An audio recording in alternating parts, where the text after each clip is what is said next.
Welcome to the Winter Residency.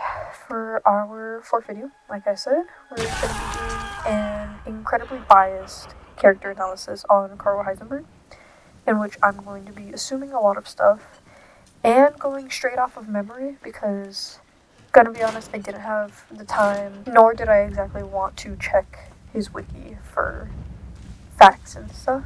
So, to start straight off, my first, the first thought I remember having about Karl Heisenberg was just how cool he is. When I got into X-Men and Marvel, all that, whatever, Magneto's always been my favorite, honestly. And the magnetism powers have always been kind of fascinating to me.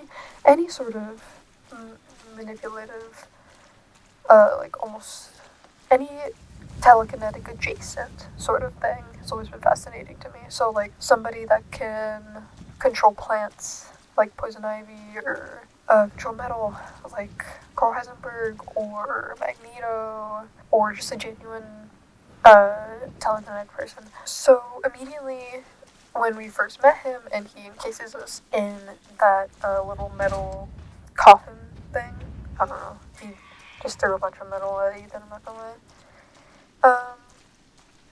He also stabbed Ethan with a piece of metal rebar, I believe, which is fun. I always noted when first seeing somebody play Resident Evil 8 how, maybe this was intentional, maybe this wasn't, but in Heisenberg's little game, there was always a clear way to escape in it, and then you're just free to go, essentially.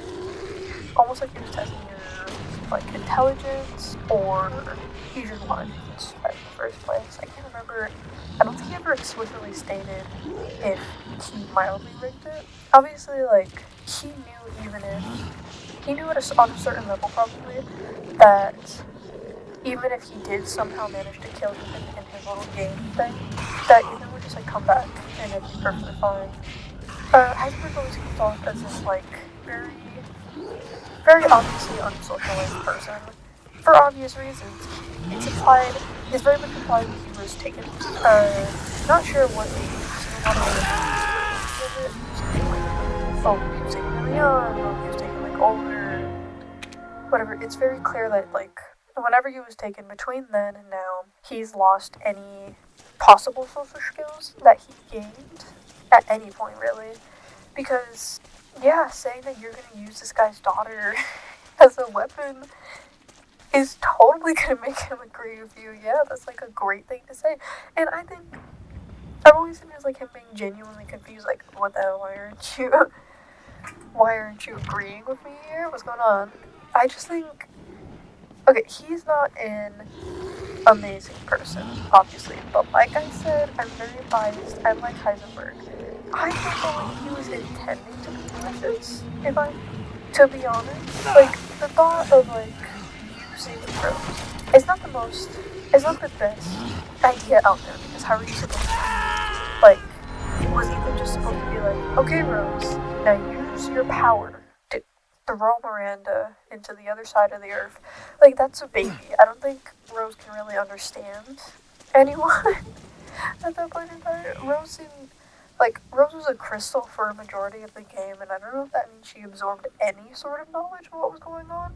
So, in her little baby point of view, you're chilling, you get put to bed by your dad, and then, boom, loud explosion, people are breaking into your house. What is going on? This is scary. You're taken into a truck, taken again by a random lady when, the whole thing crashes, and then promptly calcified. And that's just, it. That's where I'm assuming that's where her, recollection of that ends, if she even has any, but as a baby, you're still, sort of processing things on a certain level, I guess. So that's really, I think you're just confused most of the time. So if there's this, little baby, I think Rose wasn't even a year old at the time. So I'm now starting to doubt if she even had a consciousness. But still, this is a tiny little baby, and you thought you could control it. He's not the brightest person to be coming up with an idea like that. not a horrible idea, just not a great one. But I do believe that he wasn't, once again I'm biased, I do believe that he wasn't intending to harm Rose or Ethan in any way. Into even the small that he, tossed him into the factory, blah blah blah. But I think he just got used to that, honestly. It seemed like, from what I was remembering, I think it was confirmed in a notebook or something, that, he had been, like one of the lords, for Marina for, like, 100 more years. And that's sort of thing, like, it can very much desensitize you to what actual human beings are like. I don't think they could really leave the village, if I'm to be honest. It doesn't seem like it. All of Heisenberg's, like, bodies that he collected, I'm assuming are villagers, or they were brought to him, from, like, random tourists around the forest or whatever, by the lichens. And that's really, like, your only interaction with people is the weird lady who kidnapped and turned you into this monster. Like, 4 other people, including, Andy, who are supposed to be your siblings. And then, like, the villagers that worship you and your quote-unquote siblings and quote-unquote mother, like, gods. Like, that was straight cold. We all know that. We all know this. If you're only interacting with people for, like, over 100 years, is this weird village cult thing you got going on.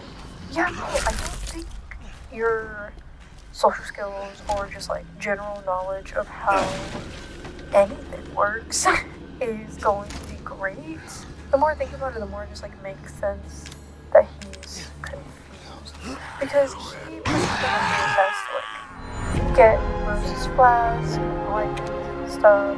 And that seems more like he was once again testing Ethan's capabilities. And I don't know, it just makes sense to me. Like, maybe that's the only way he was, like, checked for stuff. Maybe Miranda had them doing various, like, fights against some random things she was creating. I don't know. I know Lady Chess, she was creating little things.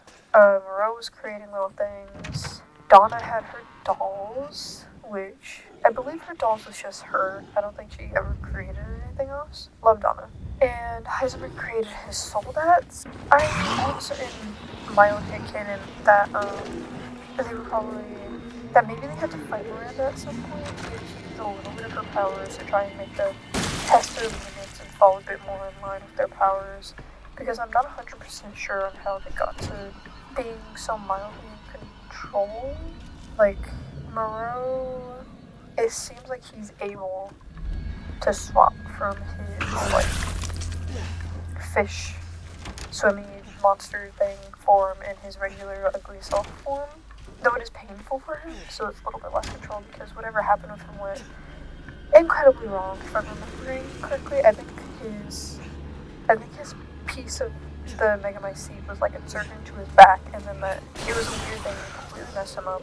But yeah, Miranda probably tested them in that way, and if that's all he knows, then, it makes sense that he's doing that with Ethan. He probably tested Soulbats the same way, he probably tried to test Sturm the same way, and then, Sturm cut off his arms on accident, and then kind of just existed.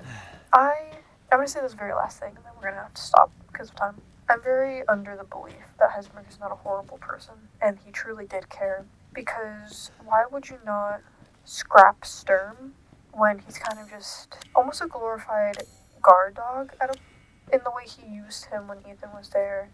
Though I don't believe he intended to do so. I think he just had Sturm, like, I want to say pet, but that sounds wrong.